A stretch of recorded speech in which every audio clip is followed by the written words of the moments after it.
Welcome to episode 4 of the XC70 camper build, and this week we're going to be putting this into the XC70 into the back of the car right here. Now, my good friend Cooper, who's been featured on the channel before, showed me this awesome website that actually you put in all your measurements and your sizes and tell it what sheet of plywood you have, and it'll tell you how to cut it out. So we have some cutting to do.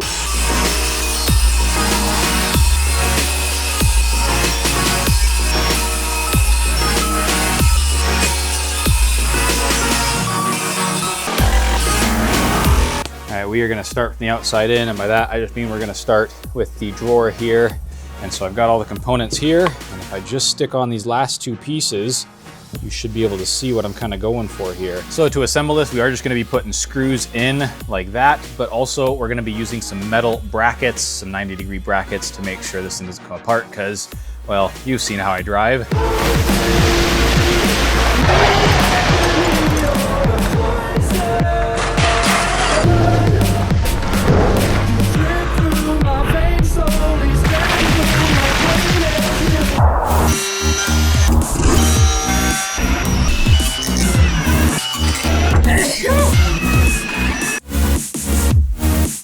I made a mistake and I made my drawer a little too small. It was an issue in assembly, not with planning, and now we've got a gap here, is what I would say if I hadn't solved the problem by routing in a channel for the lip of the stove.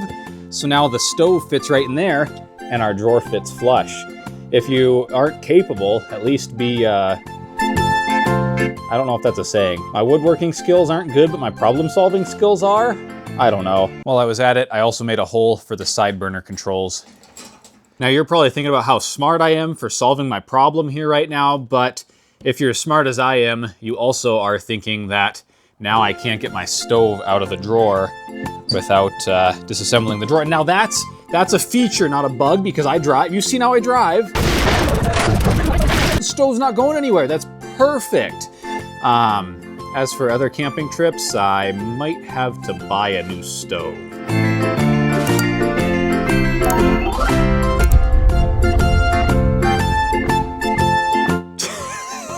So stupid. I'm so bad at this.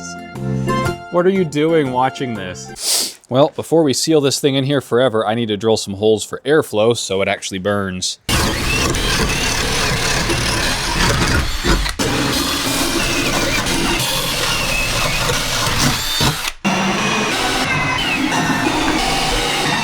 And just like that, we have a door that the stove cannot escape from. That's a feature, not a bug.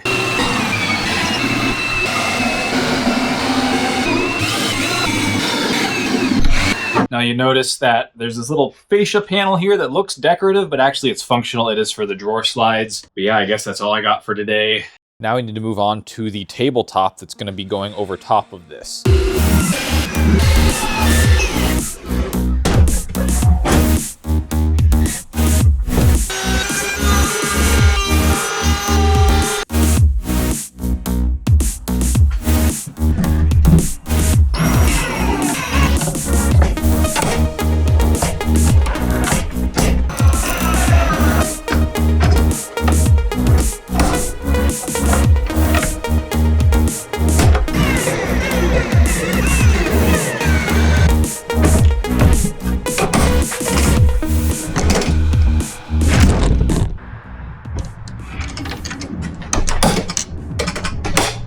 Oh yeah, baby. Oh, now that's satisfying. Maybe I'm not completely incompetent after all. All right, with our little drawer here finished, there's only one thing to do, and that's to get started on the big structure that's going in the car. So I didn't really plan for this whole tapering hatch thing, and now I'm gonna be paying for that because I gotta figure this out, modify these sheets on the fly. So that's gonna be certainly very interesting. All right, I've done some thinking. I've played with the CAD model, and I think what we're gonna do is we're gonna taper this side so it tapers back like that. Obviously, I gotta modify my pieces here, but I think we're gonna be able to make that happen, and then it will be very nice.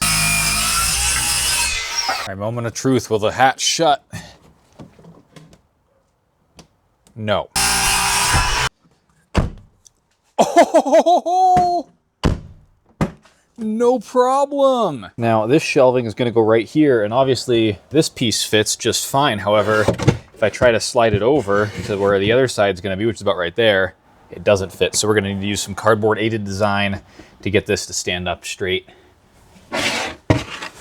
All right, I think we got this to a point where it fits. It isn't perfect, but hey, I'm doing the work. It never was going to be perfect. All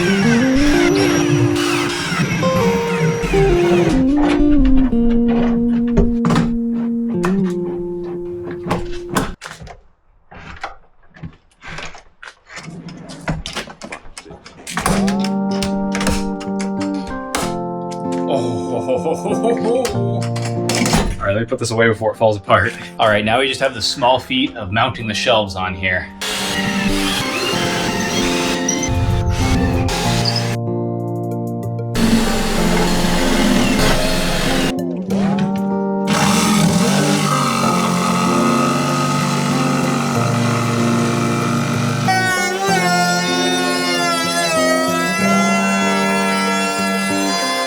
I don't think I nor anyone else watching could have predicted that the shelves would be precisely cut enough to be a friction fit.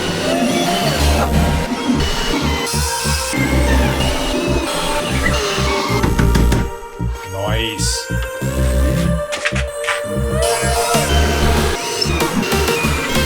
So now we just need to trim this piece to match up with the roof line here so the hatch will close.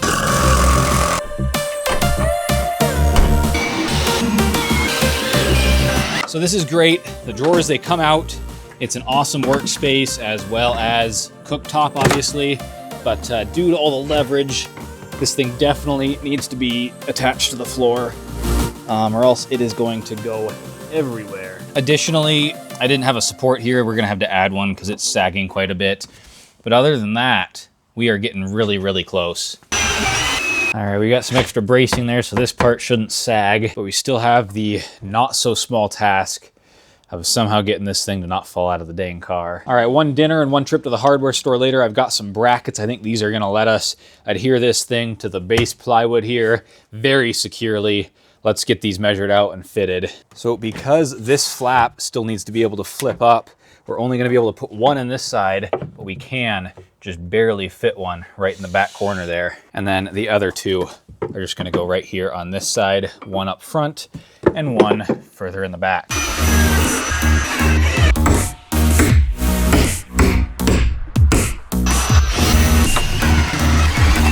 Because I had such a hard time with threaded inserts in the first episode of this build, I'm gonna go with these things this time, and we'll see how they go. There's little spikes that grab into the wood.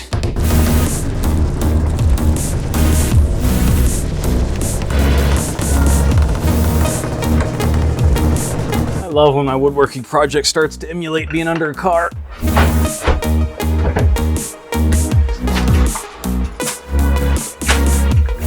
Hey, my holes are looking pretty good. Well, those two went in. There's a little bit of an elephant in the room, which is that this is gonna be underneath my mattress, but hopefully the mattress is thick enough to not feel that. Cross your fingers. Well, I managed to get them all except for one of them, the one in the very back right there. My hole was just too far off. Well, I think it's time we find out if this thing's any more stable when it's fully extended.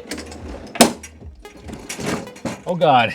This thing is sturdy as hell, man. That's awesome. If I like start to put like a lot of weight on it, like half my body weight, I can hear it like start to creak and stuff because it is just bolted down to this plywood platform that is bolted down to nothing. But by and large, this thing is solid. All right, we have one more thing to make sure all of my crap doesn't come flying out of these cabinets. And that is just some mesh that we're gonna put up here. So yeah, with these, you can either reach in just around the elastic like this. I basically have full access to this shelf without needing to take them off. And then you can go in like this, or if you really need to get access to somewhere, you can rip them off and get full access, and it's really that simple.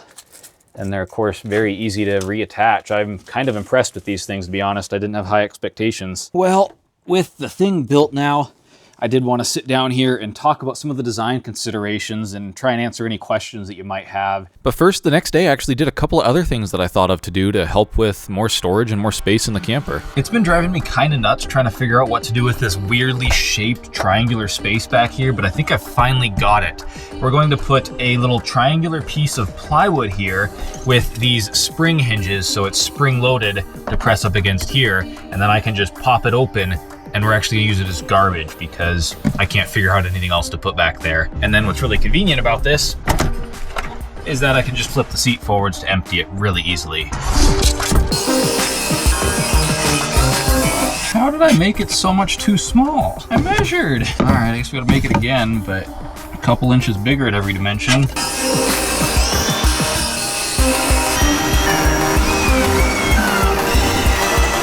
Well, now because I'm incompetent, we're gonna have to trim this back. But also these spring hinges don't seem to be all that strong. They're gonna be just maybe strong enough. I just trimmed this side. This side is the side that needs to be trimmed. I am running on 3 cylinders today, I think. I mean, that went poorly, but it does technically work. I think I'm gonna try to add another hinge to make it work better, but I don't know how that's gonna go. And these springs are pathetic. This isn't even that much weight. So yeah, the idea is you just pull that open, put your trash or whatever you want to back there, and then it stays closed all on its own. With the mattress in here, it actually can't fold down far enough to the point where it doesn't fold back up on its own, so this actually works pretty well. I added a really neat feature to the mattress as well that I've been meaning to add for a while. Now there's just a hook, and you can hook it onto the seat retention mechanism there, and that gives us a bunch of extra counter space while we're in here during the day. Additionally, it makes it much easier to stow the table for driving. And now, back to the previous night. I did want to sit down here and talk about some of the design considerations and try and answer any questions that you might have, even though I'm sure you've already gone down to the comments and left them. So why all of this complexity? Why don't I just bring a table? Well, I would have to find a place to put a table, and that's not that easy when every single square inch is counted for in here. And I needed the storage, you know, like this anyways, so I really wanted to build this nice drawer here. Then when I got thinking about having my stove in the drawer, I was like, well, now where am I gonna do food prep? And that's what got me to this double telescoping design that's way overcomplicated, but honestly, works shockingly well. Now, another consideration I made was putting the cubby holes on this side instead of this side out here.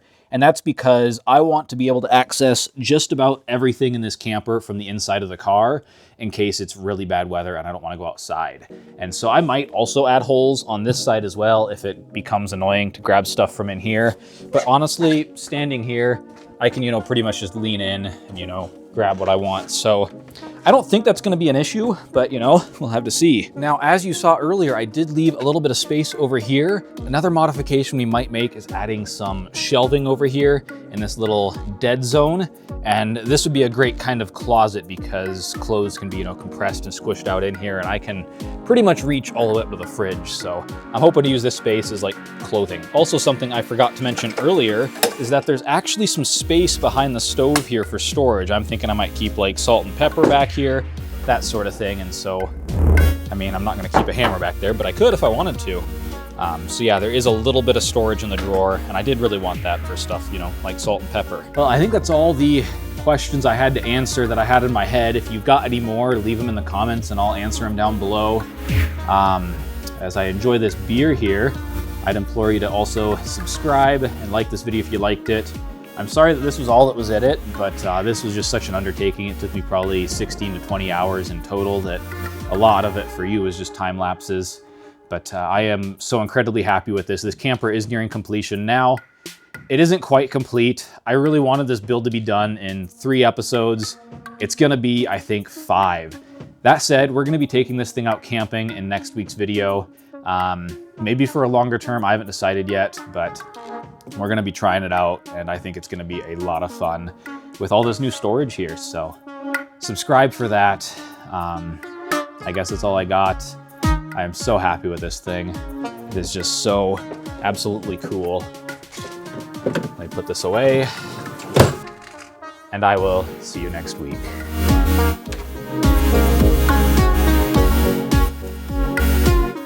Bye. By the way, we're having the Meowsa from Georgetown Brewing. I'll probably see this on a camping trip at some point soon. Oh, I forgot the other question you might have. Why the wardrobe change? It is still the same night. I have been trying to drum and run every day, and of course, if it gets too late, the neighbors don't really care for me playing the drums, so I had to get that out of the way really quick before we installed those Velcro things. It has been a real effort to try to juggle all of the daily routines I have now, but overall, it's been very rewarding. All right, I will see you next week.